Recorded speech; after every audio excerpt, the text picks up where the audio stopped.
성가대 은혜로운 찬양 감사합니다. 우리 옆사람 뒷사람 앞사람 인사합니다. 오늘 말씀에 큰 은혜 받으시기 바랍니다. 인사합니다.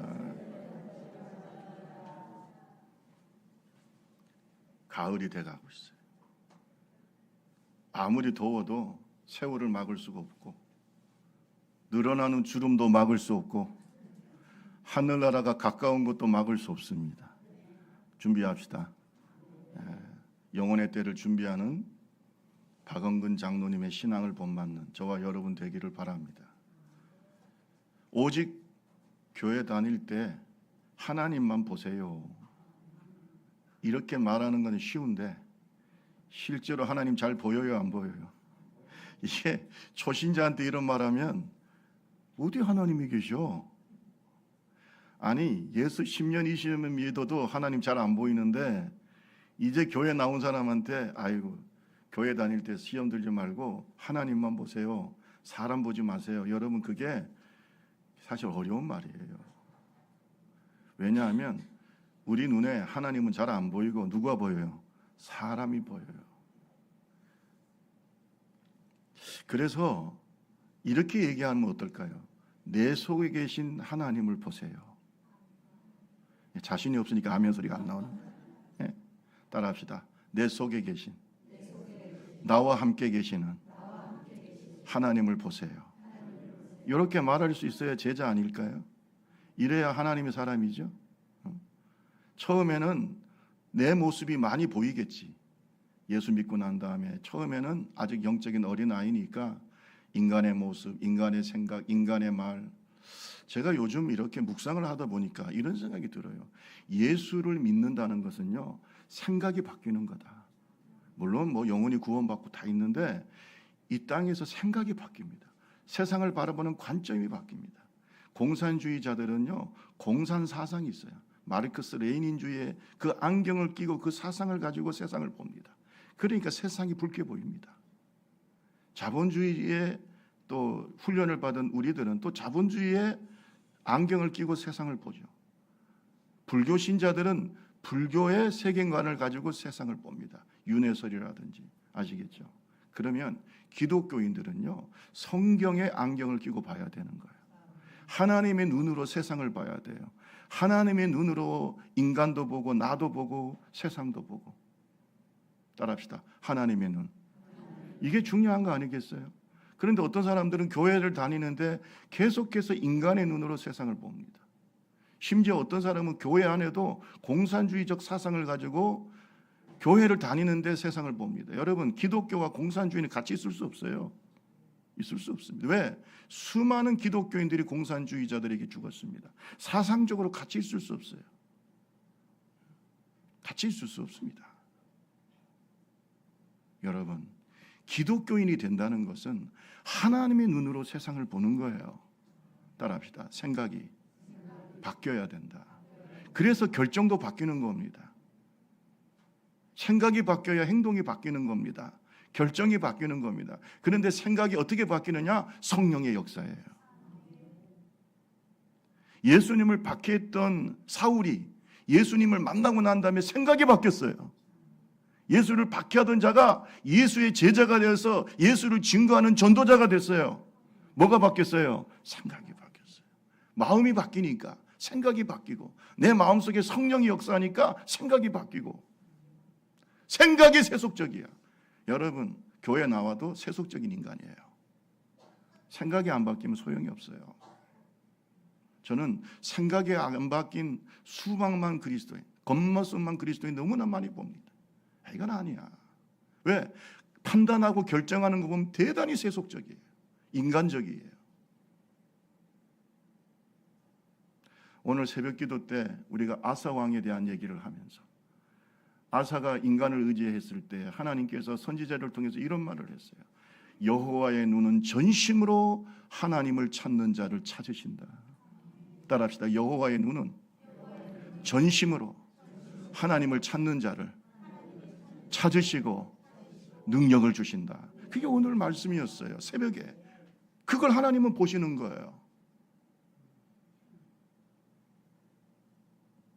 나를 통해서 나와 함께 하시는 하나님을 보세요. 이런 말을 할 수 있어야 그 사람이 후회 없이 인생을 사는 사람이에요. 박헌근 장로님은 그렇게 말씀할 수 있어요. 나를 통해서 역사하시는 하나님을 보시오.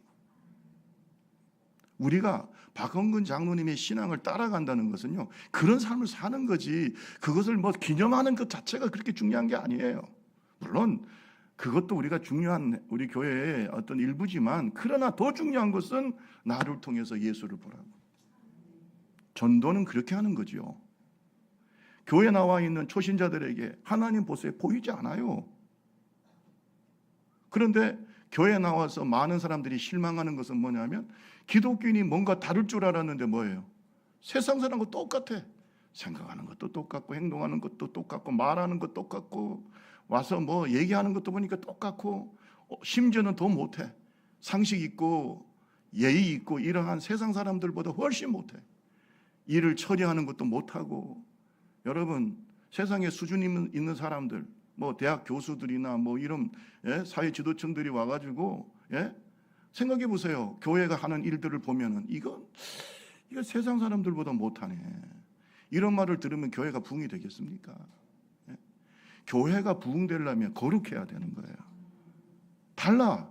이분들은 비록 많이 배우지도 못하고 돈도 많이치도 않고, 그렇다고 사회적으로 뭐 대단한 지위를 있는 분도 아닌데 거룩하다. 세상과 다르다. 따라합시다. 영적인 수준이 다르다. 그걸 느껴야, 차이를 느껴야 교회를 오는 거죠. 차이를 느껴야 돼요. 우리 옆 사람하고 얘기하세요. 세상과 차이를 느낄 수 있는 신앙생활 합시다. 시작. 차이를 느껴야 될 거 아니에요. 뭔 차이? 차이를 느껴야 될 거 아니에요. 그 차이가 뭐냐? 거룩함이에요.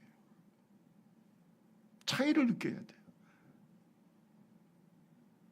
그렇지 않으면 한국교회에 희망이 없습니다. 여러분, 지금 여러분 삼성이라든지 LG라든지 이런 기업들을 보세요. 세계 최첨단을 달리고 있어요.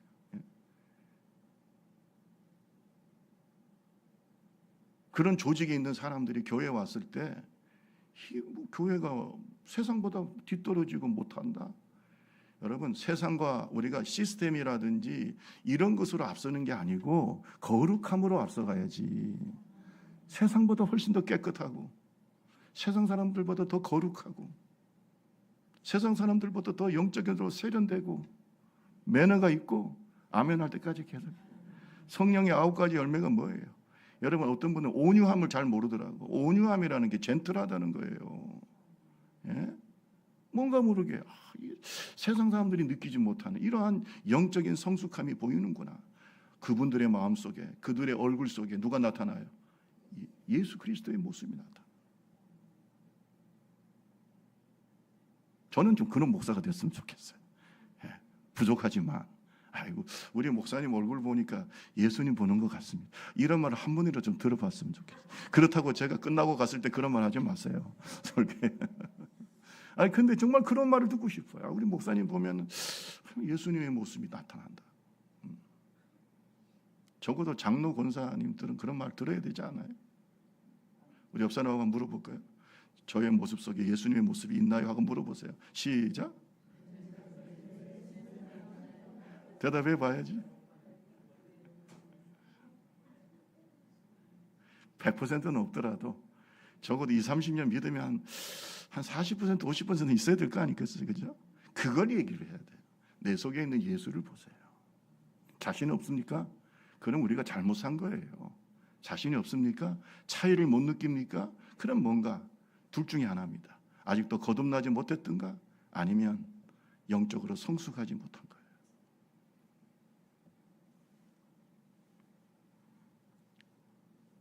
나를 통해 나타나시는 하나님을 보고 믿으라는 말이 간증입니다. 우리는 사람을 통해서 역사하시는 하나님을 만나는 겁니다. 물론 우리는 다 부족한 죄인들입니다.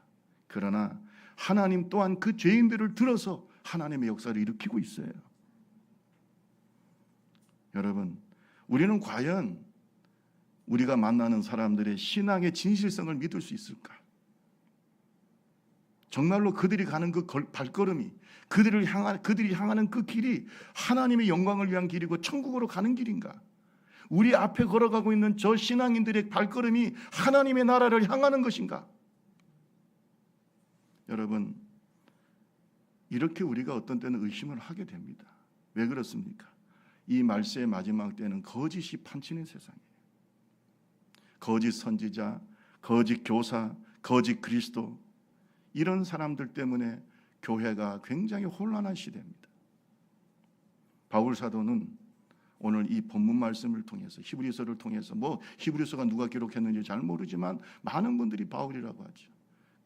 그 얘기를 하고 있는 것입니다. 그뿐만 아니라 바울 사도뿐만 아니라 베드로도 그 말씀을 하고 있어요. 베드로후서 2장 1절 말씀 보세요. 베드로후서 2장 1절 한번 보세요. 같이 한번 읽어봅시다. 그러나 시작. 그러나 백성 가운데 또한 거짓 선지자들이 일었으며 이와 같이 너희 중에도 거짓 선생들이 있으리라. 그들은 멸망할 이단을 가만히 끌어들여 자기들을 사신 줄을 부인하고 임박한 멸망을 스스로 취하는 자. 거짓이라. 거짓의 결말은 뭐예요? 멸망. 거짓은 진리가 아닙니다. 망하는 것입니다. 불행의 씨앗입니다.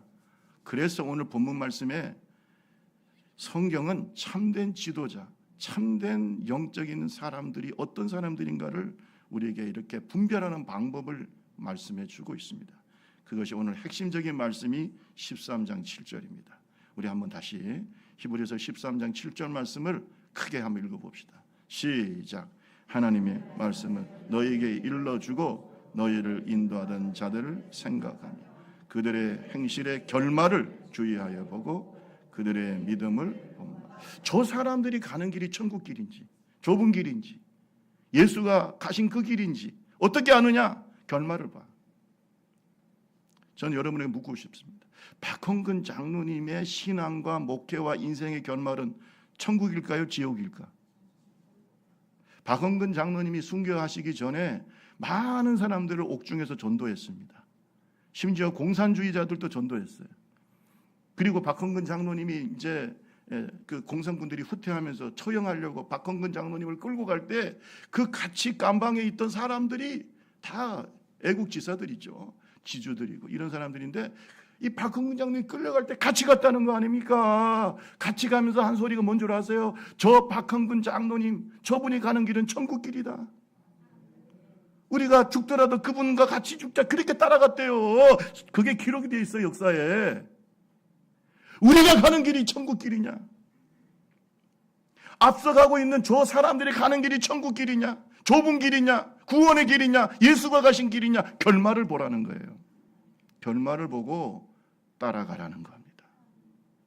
우리가 세상 속에서 진정한 영적인 하나님의 사람을 구분하는 길이 바로 결말을 보고 배우라는 거예요. 따라합시다. 결말을 보고 배워라. 예수 끝까지 믿기가 쉬워요, 어려워요? 어렵습니다. 그래서 좁은 길인 거예요. 쉬운 길 선택하지 마세요. 쉽지 않습니다, 여러분. 쉽다고 말하는 목사들은 거짓 선지자들이에요. 거짓 교사들입니다. 따라합시다. 예수님이 가신 길은 구원의 길은 좁은 길이다. 좁은 길이죠. 좁은 길입니다. 그러나 이 좁은 길을 걸어가면서 성경 찬송가에 있듯이 감사하고 기뻐할 수 있는 겁니다. 구원의 길이고 축복의 길이고 은혜의 길이고 성령이 함께 하시는 길이고 예수님이 가신 길이고 그런 모습을 보고 그 결말을 보고 믿으라는 거예요. 성경에는 성령으로 시작해서 성령으로 마친 분들이 많죠. 대표적으로 다윗.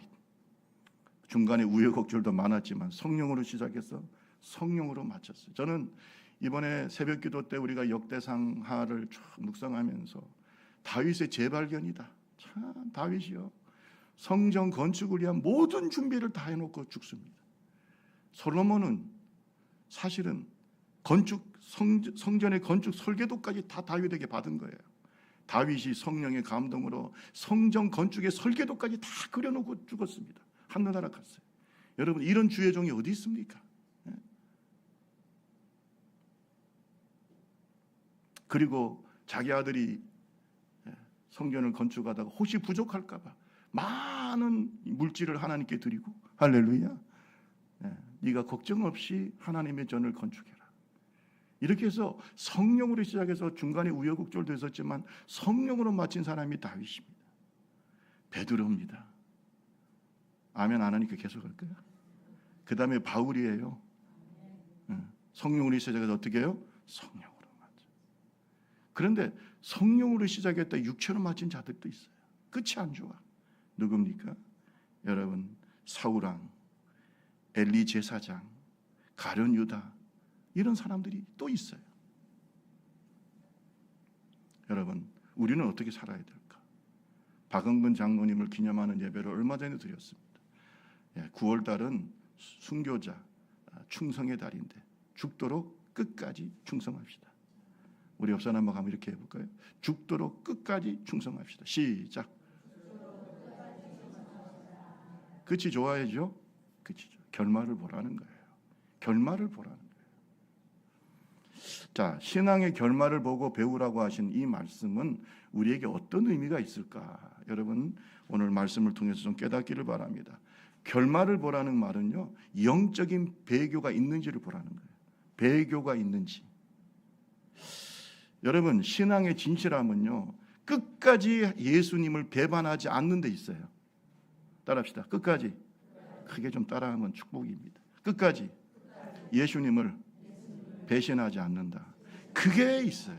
사람은 뭐 배신할 수도 있어요. 사람 중에 뭐 조폭도 의리가 있다는데 여러분 그런 의리를 지키면 뭐 하겠습니까? 그러나 우리의 왕이시고 주인이신 예수님을 끝까지 배신하지 않는 거, 배교하지 않는 거, 그걸 보라는 겁니다. 그런데 배교할 가능성이 많아요, 안 많아요? 많습니다. 옛날에 초대교회 때는요, 많은 사람이 죽었습니다. 네로 황제 때는요, 엄청나게 죽었어요. 로마 화제의 책임을 다 그 당시 신생 종교였던 기독교에 다 이 로마가 이 네로가 돌려가지고 엄청나게 죽었습니다. 십자가에 달려 죽고 불에 타 죽고 뭐 사자밥이 되고 짐승의 밥이 되고 뭐 엄청나게 죽었는데 그때 죽은 사람이 누구냐? 베드로 또 바울 사도예요. 영적인 배교가 많이 일어났어요. 생각해 보세요. 목숨이 하나밖에 없는데 예수님을 목숨같이 사랑하지 않으면 배교하는 거죠. 진정한 믿음이 없으면 배교하는 겁니다.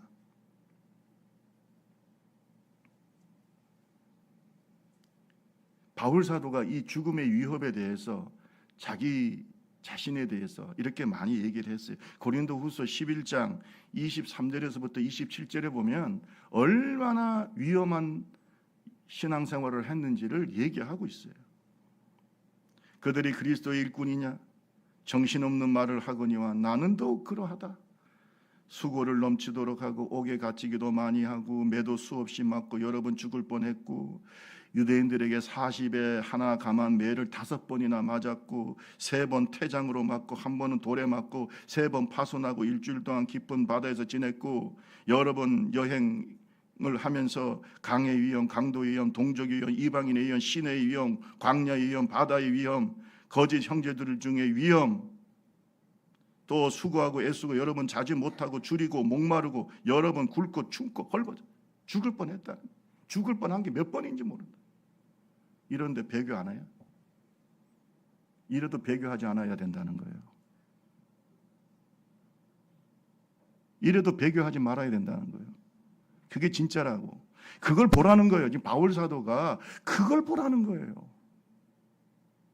지금은 여러분 예수 때문에 죽는 시대는 아닌데, 물론 뭐 북한이라든지 다른 나라는 지금도 예수님 때문에 많이 죽지만 지금은 우리 한국 같은 경우는 예수 때문에 죽는 시대는 아닌데, 그러나 세상의 유혹이 너무 강합니다.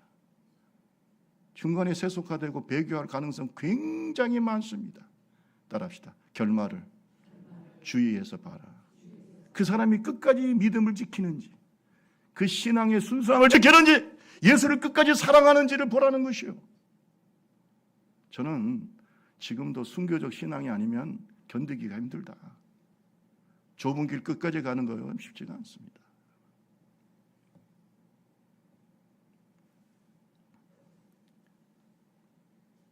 거짓 선지자들과 교사들이 교회의 신앙을 혼란시키고 있습니다. 고린도후서 11장 13절에 15절에 거짓 사도, 속이는 일꾼, 자기를 그리스도의 사도로 가장하는 자들, 사탄도 자기를 광명한 천사로 가정한다 그랬어요. 이런 자들이 초대교회도 많았지만 지금은 더 많아요. 정말로 유혹이 많습니다. 거짓 사상, 거짓 뉴스, 거짓 신앙, 거짓 복음, 이런 유혹이 많아요. 여러분, 바울 사도는 목숨 걸고 예수 믿었고요, 끝까지 믿음을 지켰어요. 그것을 보라는 거예요. 그것을 보고 그 사람을 믿으라는 거예요. 그 사람이 가는 길을 가라는 거예요. 박은근 장로님처럼. 닮아가야 될 사람이 누굽니까? 우리가 따라가야 될 신앙의 모범이 누굽니까? 나를 통해서 예수를 보라고 말할 사람이 누굽니까? 끝까지 신앙을 지키는 사람, 신앙의 거룩함과 순수함을 지키는 사람 쉽지 않습니다. 그 사람들을 보고 그 사람이 가는 천국을 따라가자는 것이에요. 큰 교회, 멋진 목사, 좋은 환경, 여러분 그딴 거 필요 없어요. 천국은 더 좋아. 아멘 할 때까지 계속 들고 있어요. 천국보다 더 좋은 집에 사는 사람 손 한번 들어보세요. 천국보다 더 좋은 집에 사는 사람 없지요? 더 중요한 것은요, 그딴 것보다 주님의 길을 묵묵히 따라가는 모습이에요. 끝까지 포기하지 않고.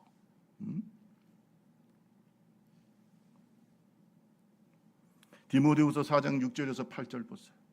이렇게 배교하지 않고 끝까지 주님의 뒤를 따르는 바울 사도가 죽기 전에, 순교하기 전에 고백하고 외쳤던 말씀이에요. 디모데후서 4장 6절에서 8절. 전제와 같이 내가 벌써 부어지고 나의 떠날 시각이 가까웠다. 바울 사도가 로마 감옥에서 이제 죽을 날이 가까웠다는 거 알아요. 목배임을 당해 죽습니다. 자, 죽을 날이 가까우고 있어요. 그럴 때 나는 이런 말을 하죠. 7절, 나는 시작 같이 읽습니다. 나는 선한 싸움을 싸우고 달려갈 길을 마치고 믿음을 지켰으니 이제 후로는 나를 위하여 의의 면류관이 예비되었으므로 주 의로우신 재판장이 그날에 내게 주실 것이며 내게만 아니라 주의 나타나심을 사모하는 모든 자. 한번 여러분에게 묻고 싶습니다. 바울 사도가 세계적인 주의 종이 되고 세계적인 사도가 되고 세상에서 가장 존경받는 그러한 사도가 되고 이런 데 관심이 있었을까요? 관심이 있었을까요? 없었어요. 오직 예수예요. 그리고 뭐라고 했냐면 예수가 증거되기 위해서 나는 아무래도 괜찮아. 교권에 관심 없어요. 세상의 명예에 관심 없어요. 왜냐하면 그는 그걸 다 배설물처럼 어떻게 해요? 버린 사람이에요. 그의 관심은 신앙의 경주를 완주하는 거예요. 사명을 끝까지 감당하는 거예요. 여러분의 관심은 뭡니까? 저와 여러분의 관심은 뭡니까? 이 신앙의 다름박질을 끝까지 잘 하는 거예요. 그거 쉽지가 않기 때문에 화려하지 않아도 돼요. 내가 선한 싸움을 싸우고 달려갈 길을 마치고 뭘 지켰다? 믿음을 지켰다. 이 말이 저는 너무나 철저하게 느껴져. 왜? 수없이 죽을 위험과 여러 가지 많은 유혹과 나중에 바울 사도는 목배임을 당해 죽습니다. 교회 역사가들은 주후 65년 전후로 사도 바울이 돌아가셨고 67년이나 68년에 사도 바울이 그 이후에 순교했다고 생각합니다. 사세기경에 활동했던 교회사가인 아주 유명한 교회사가입니다. 유세비우스가 그의 책에 이렇게 기록하고 있어요. 로마에서 네로 황제 때 사도 바울이 목배임을 당하여 순교했다. 목배임을 당해서 순교했다. 두 번째 로마 감옥에 투옥됐습니다. 그런데 그때가 우기입니다. 여러분 이쪽에 사는 분들은 어느 정도 알아요. 우기가 되면 그 겨울철처럼 굉장히 을씨년스럽고 춥고, 그런데 바울 사도의 옷은 여름 옷이었다는 겁니다. 잡혀가지고 가니까 여름에 잡혀갔어. 여름 옷을 입고 갔는데 이제 우기가 되니까 막 춥고, 그리고 바울 사도가 있던 감옥이 지하 감옥이래요. 너무나 추워가지고 덜덜덜 떨고 누구 하나 뭐 옷을 도와주는 사람도 없고 냉기가 온 몸에 그냥 스며드는 그런 것을 고증하는 학자들이 있어요. 너무너무 춥고 이럴 때 그 감옥에 있는데 결국은 거기에서 돌 기둥이 하나 있습니다. 돌 기둥에다가 목을 대고 도끼로 목을 쳐서 순교했다. 이렇게 얘기를 하고 있는데 여러분 그 돌 기둥을 지금도 남아 있습니다. 여러분 성기순례를 가면 그거 한번 보세요. 그 돌 기둥이 지금도 남아 있는데 얼마나 많은 그리스도인들을 거기에서 쳐 죽였으면 한쪽 돌 기둥 편이 깎여 있대요. 그 도끼 자국 때문에. 얼마나 많은 그리스도인들이 바울을 비롯해서 거기에서 목베임을 당해서 숨겨. 바울이 목베임을 당했을 때 머리가 3번 튀었다는 말도 있죠. 살아있는 사람의 목을 치니까. 그렇죠, 당연히. 여러분, 그것이 신앙의 결말이에요. 따라합시다. 예수를 위해서 죽을 수 있는가? 신앙의 진실함은 그렇게 나타나는 거예요. 그렇잖아요? 어차피 목숨 걸고 예수 믿는 거 아닙니까? 아멘 안 하시는 분은 걸 속에 이렇게 찔리는 사람들. 어차피 예수를 우리가 목숨 걸고 믿겠다고 한 거 아니에요. 그렇죠? 옛날 6.25와 같은 전쟁이 이러면 여러분 어떻게 하시겠어요?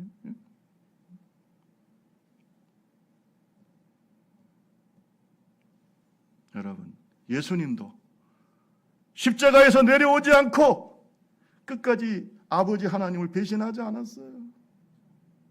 나의 원대로 마옵시고 누구의 원대로? 아버지.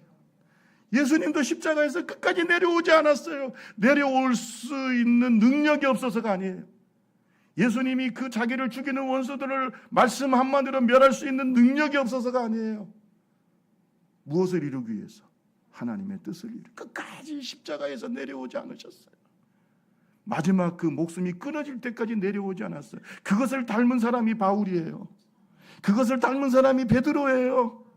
그것을 닮은 사람이 박은근 장로님이에요.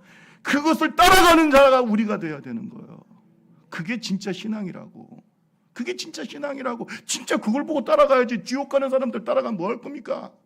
그래요, 안 그래요? 뭘 따라가야 돼요? 13장 8절 보세요.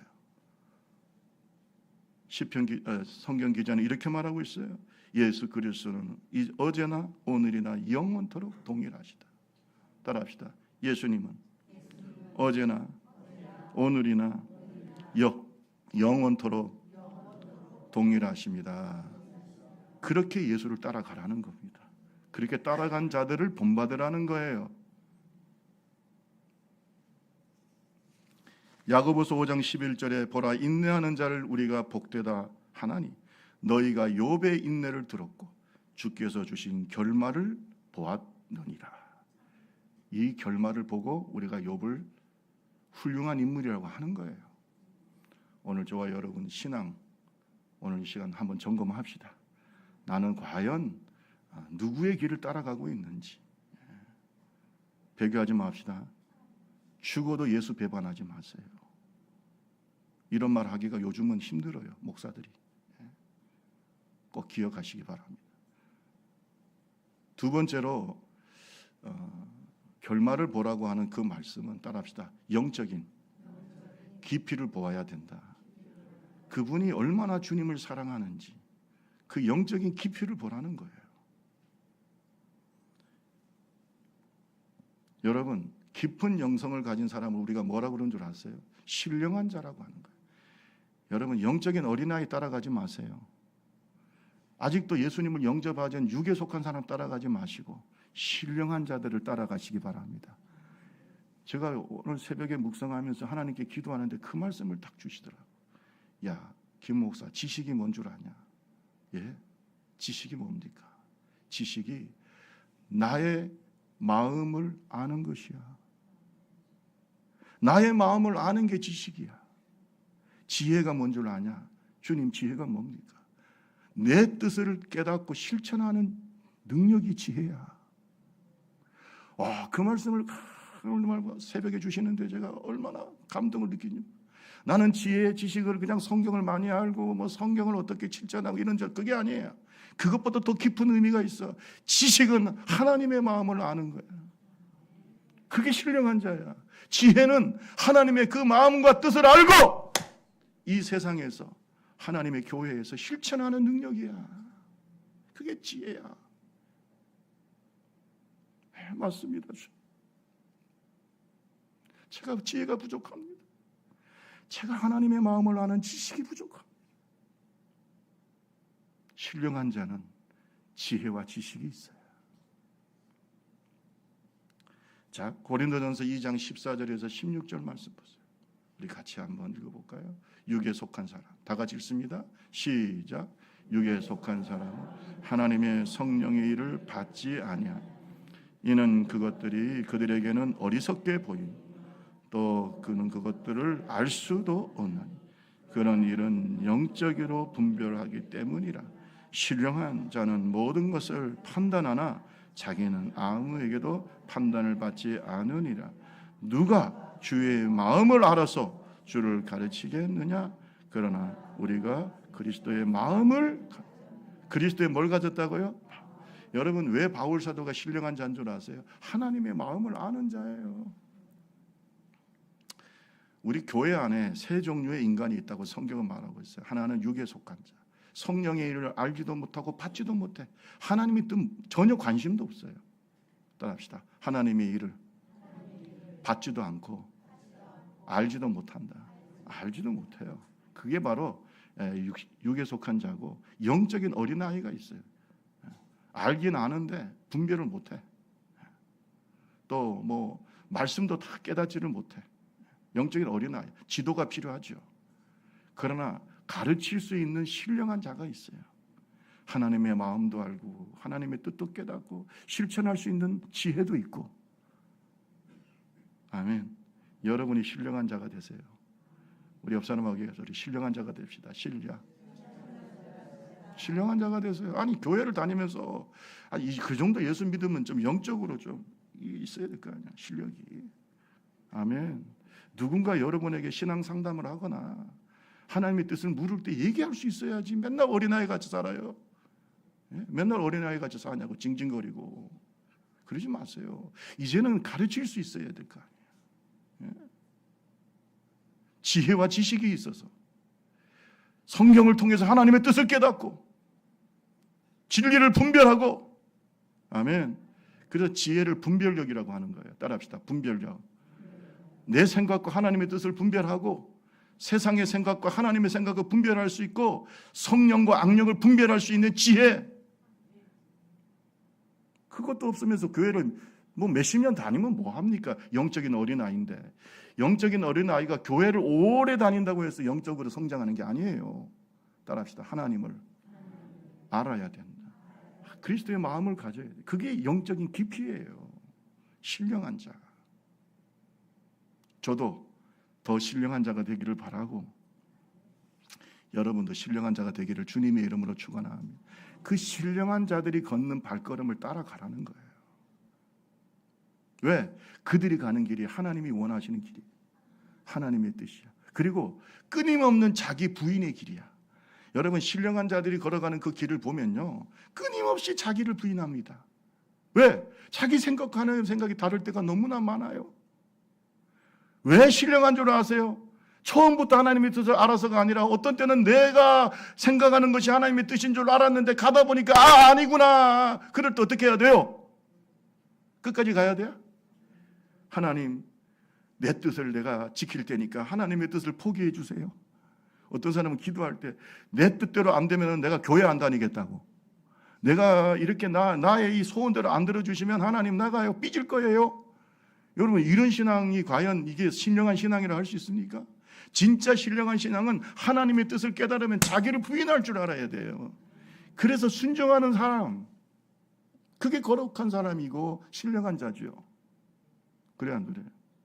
그래서 신령한 바울 사도 같은 하나님의 종들은 끊임없는 자기 부인이 있어요. 왜? 하나님의 뜻을 알기 때문에. 교회 안의 영적 수준이 다 같은 게 아닙니다. 전혀 하나님을 알지 못하고 하나님의 일을 받지도 못하는 육에 속한 사람도 있어요. 교회 안에. 겉으로는 교회를 다니지만 또 영적인 어린아이와 같은 사람이 있어요. 분별력이 없어요. 그러나 모든 것을 분별하고 판단하고 주님의 마음을 가진 신령한 자들이 있습니다. 우리가 그런 사람이 됩시다. 그런 사람이 남긴 발자취를 따라갑시다. 그런 하나님의 종들이 되기를 주님의 이름으로 축원합니다. 여러분, 우리가 영적으로 성숙하려면 두 가지가 필요합니다. 영성신학에서는 두 가지를 얘기하는데 따라합시다. 영적인 신비. 첫째는 영적인 신비가 있어야 돼요. 신비 체험이 있어야 돼요. 두 번째로 합시다. 영적인 훈련. 이 두 가지가 영적 성장에 대단히 중요합니다. 영적인 신비가 있어야 된다. 이 말은 하나님이 만나야 된다는 거예요. 개인적으로. 따라 신비 체험.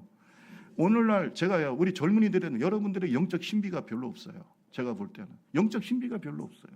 이 영적인 신비를 경험하는 사람들이 찾기가 듣기 요즘 점점 더 힘들어져요. 그러니까 항상 성경을 사람의 관점, 이성의 관점, 그저 인간의 관점으로 봅니다. 성경을. 하나님을 만난 적이 없어요. 영적 신비가 없어. 여러분, 이런 신학자들이 하는 얘기를 들어보면 굉장히 학문적인데 육신적입니다. 하나님이 역사하지 않습니다. 여러분, 오늘 저와 여러분들이요, 하나님을 깊이 아는 영적인 수준을 높이려면 영적 신비가 있어야 돼요.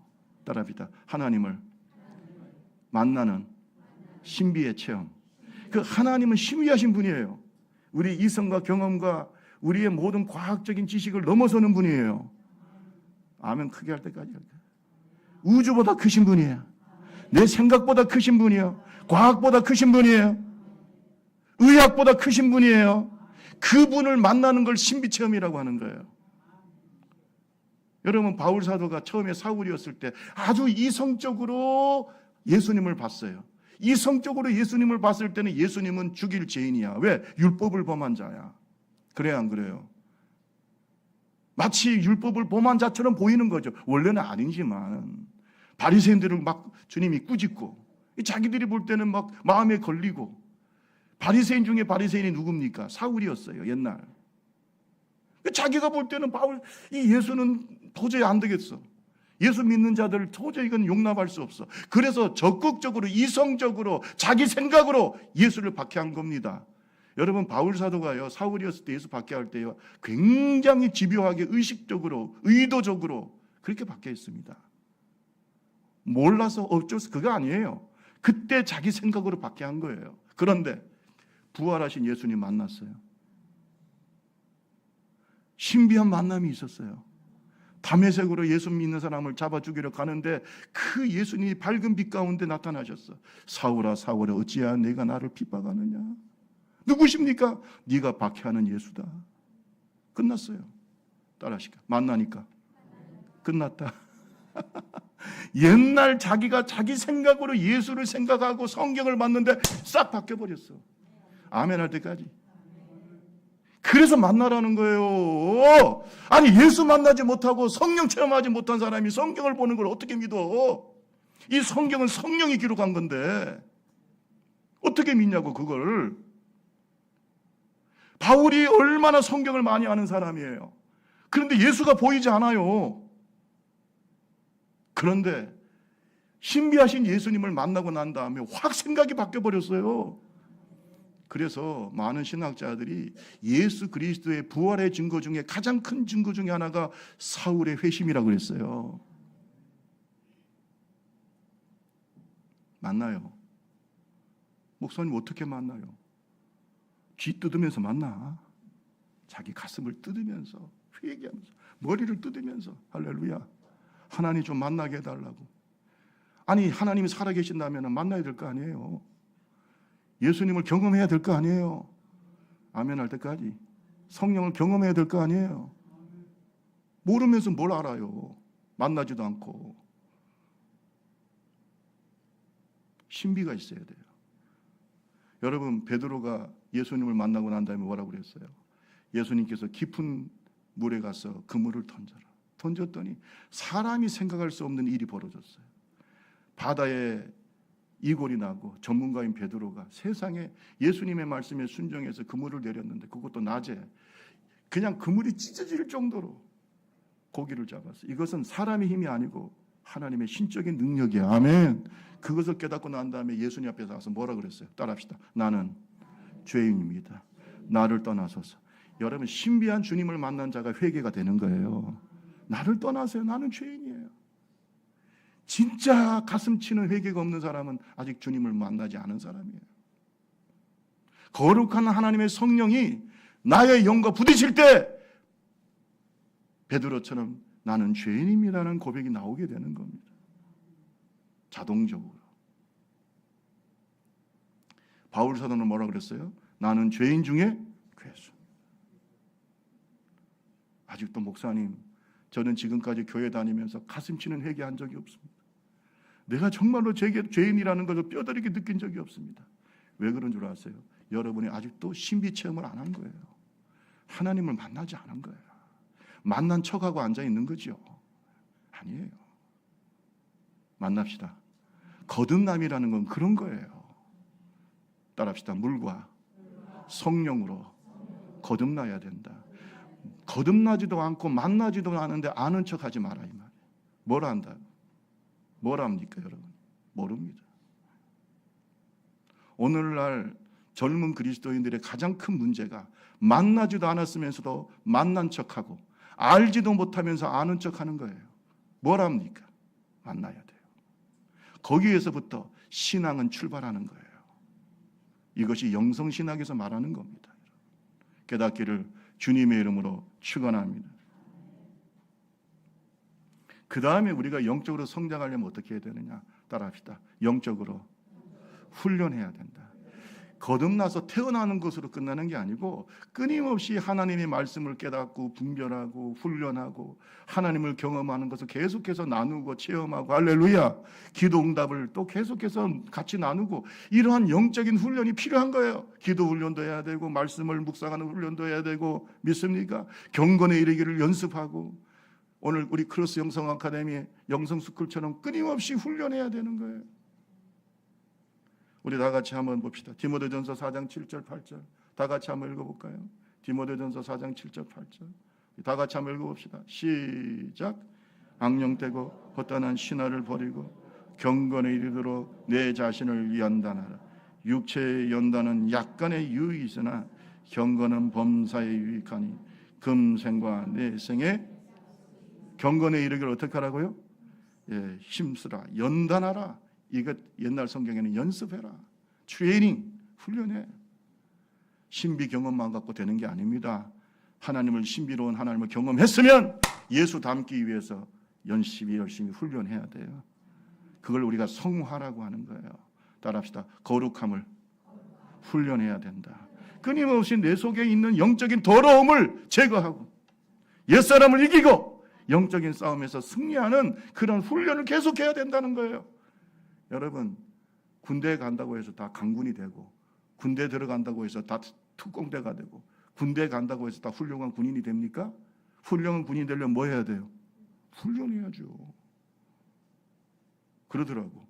훈련소에 땀 한 방울이 전쟁터에 모르는 거야. 예. 훈련소에서 흘리는 땀 한 방울이요, 전쟁터에서 피 한 방울이라고 그래요. 영적인 훈련되지 않는 사람들은요, 마귀가 보고 우습습니다. 저거 갖고 무슨 전쟁하겠다고. 우리 좁은 교회는 훈련된 용사들이 되기를 바랍니다. 경건에 이르기를 연습, 신비 경험, 하나님을, 예수님을 닮아가도록 훈련하는 것. 예수 그리스도는 어제나 오늘이나 영원토록 동일하신 그 예수님 닮아가는 훈련, 오늘 저와 여러분 하기를 주님의 이름으로 축원합니다. 마지막으로 한 말씀만 더 드릴게요. 따라합시다. 교회에서 삶을 봐야 된다. 교회 안에서의 삶을 봐야 돼. 물론 그것이 다 그가 예수님을 닮아가는 모습이고, 또 거듭나고 영적으로 신비를 경험한 그의 모습이고, 또 끝까지 신앙을 잘 지키는 모습이겠지만, 교회 안에서 그런 삶이 나타나요. 언행일치, 삶과 말이 같고, 그리고 절대로 신앙에 외식함이 없는지를 보라는 거예요. 따라합시다. 진심으로 교회를 사랑하는가? 진심으로 교회를 사랑하는가를 보세요. 진심으로 교회의 머리 대신 예수님을 사랑하고, 예? 진심으로 성도들을 사랑하고, 교회 지체인 성도들, 이 모습이 나타나는 사람을 따라가라는 거예요. 여러분 바울 사도는요 얼마나 교회를 사랑하는지 몰라요. 고린도후서 11장 28절에서 30절 말씀해 보세요. 이 외의 일은 고사하고 아직도 날마다 내 속에 눌리는 일이 있으니 곧 모든 교회를 위하여 염려하는 것이라. 따라합시다. 모든 교회를 위하여 염려하는 마음. 그게 바울 사도의 마음. 모든 교회를 위해 염려. 얼마나 교회를 사랑하는지 몰라. 그래서 골로새서 1장 24절 말씀 같이 크게 읽어볼까요? 골로새서 1장 24절 다 같이 시작. 나는 너희를 위하여 받는 괴로움을 기뻐하고 그리스도의 남은 고난을 그의 몸된 교회를 위하여 내 육체. 여러분 보세요. 바울 사도가 예수를 위해 당하는 고난을 자기는 뭐라고 그랬어요? 교회를 위한, 예수님의 몸된 교회를 위해서 자기 육체의 이 고난을 채운다 그랬어요. 예수를 위한 고난이 누구를 위한 고난이다? 교회를 위한 고난. 교회와 예수님을 동일시하는 거예요. 여러분 잘 들으세요. 교회를 해야 하는 사람, 교회 공동체를 무너뜨리는 사람, 교회 공동체를 세속화시키는 사람은 예수 그리스도의 원수입니다. 정말로 우리가 닮아가야 될 하나님의 사람들의 모습은 내가 하나님의 미랄이 되고 교회를 세우는 사람이에요. 따라합시다. 교회를 위해서 고난을 받는다. 교회를 위해서 고난을 받아. 교회를 위해서 그 고난을 내 육체에 채우는 사람, 교회를 위해서 끊임없이 염려하는 사람, 그런 사람을 본받으라는 거예요. 우리 옆 사람하고 계세요. 교회를 사랑하시나요? 시작. 사랑하십니까? 교회가 어떻게 되든 말든 내 마음대로 합니까? 그런 사람을 우리가 따라가면 되겠냐고요. 그런 사람을 본받지 마라. 결말을 보라는 말은 끝까지 교회를 사랑하는지를 보라는 거예요. 끝까지 교회를 사랑하는가를 보라는 거예요. 김상백 목사가 은퇴할 때도 교회를 사랑하는 목사가 되기를 바랍니다. 아멘. 크게 해야 제가 그렇게 될 것 같은데. 예? 끝까지 그걸 보시면 돼요. 그 목사님이 어떻게 훌륭한가? 끝까지 교회를 사랑하는가를 보라고. 끝까지 교회를 사랑하는가? 하나의 미랄이 되는가? 박은근 장로님은 끝까지 교회를 사랑해서 교회를 위해서 죽었잖아요. 그래요, 안 그래요? 도망칠 수도 있는데. 그게 바로 결말이에요. 저는요, 오늘 이 말씀의 마지막 때에 교회를 사랑하지 않는 자들이 너무 많습니다. 저는 가나안 교인들 교회를 사랑한다고 생각하지 않습니다. 그들의 결말을 믿지 않습니다. 교회를 사랑하지 않는 자가 무슨 결말이 좋겠어요? 가나안 교인들은요, 여기 가서 그냥 계속해서 구경꾼만 돼요. 교회에서. 교회를 위해서 하나님의 미랄이 되지 않고 희생하지 않습니다. 신학자들이 그 가나안 성도라는 말은 좋은데 교회를 막 옮겨 다니면서 다니는 사람들을 말해요. 여러분 잘 보세요. 가나안 교인들의 특징이 뭐냐면 헌신하지 않습니다. 교회를 위해서 죽지를 않아요. 항상 그냥 주변만 맴돌아요. 여러분 교회 사랑하면요, 그 교회를 위해서 죽어야 돼요. 교회 안에 불의가 있죠. 사람들의 모임인데, 그죠?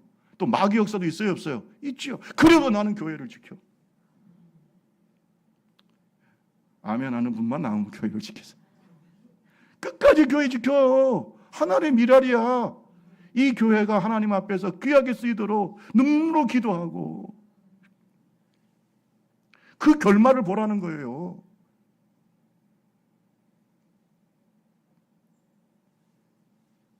다시 얘기합니다. 예수 그리스도는 어제나 오늘 영원토록 동일하십니다. 지금 우리와 계시고 이 교회 머리예요. 교회를 사랑하는 사람이 누구 사랑해요? 예수 사랑하는 사람. 그리고 그런 사람들이 목사가 돼야 됩니다. 그런 사람들이 장로, 권사, 집사가 돼야 돼요. 교회를 사랑하지 않는 사람은 절대 교회 지도자가 돼서는 안 돼. 그리고 그들의 가는 길은 뻔합니다. 우리가 밟아야 될 발자취. 우리가 지금 발자취를 남기고 있죠. 우리 후손들이 우리의 발자취를 따라가고 있어요. 우리 후배들이 우리 발자취를 따라가고 있어요. 예수 사랑하는 자들이 됩시다. 교회 모범이 됩시다. 교회를 사랑하는 자가 됩시다. 하나님 일할이 됩시다. 이 좁은 교회를 귀한 주님의 교회로 세웁시다. 그런 사람들이 가는 발자취를 우리 후배들이 따라오는 거예요. 끝이 좋아야 다 좋아요. 최후에 크게 웃는 자가 승리자입니다. 신앙의 결말을 보라고 바울 사도가 소리 높여 외치고 있어요. 여러분, 오늘 우리는 끝이 좋은, 결말이 훌륭한 박원근 장로님의 발걸음을 따라가고 있습니다. 예수님의 발걸음을 따라가고 있습니다. 우리도 그런 발걸음을 남기기를 주님의 이름으로 축원합니다. 영적으로 혼란 시대입니다. 여러분, 거짓이 판치고 있습니다. 여러분, 진짜 같지만 광명한 천사의 모습으로 역사하는 거짓 선지자, 교사, 그리스도가 많아요.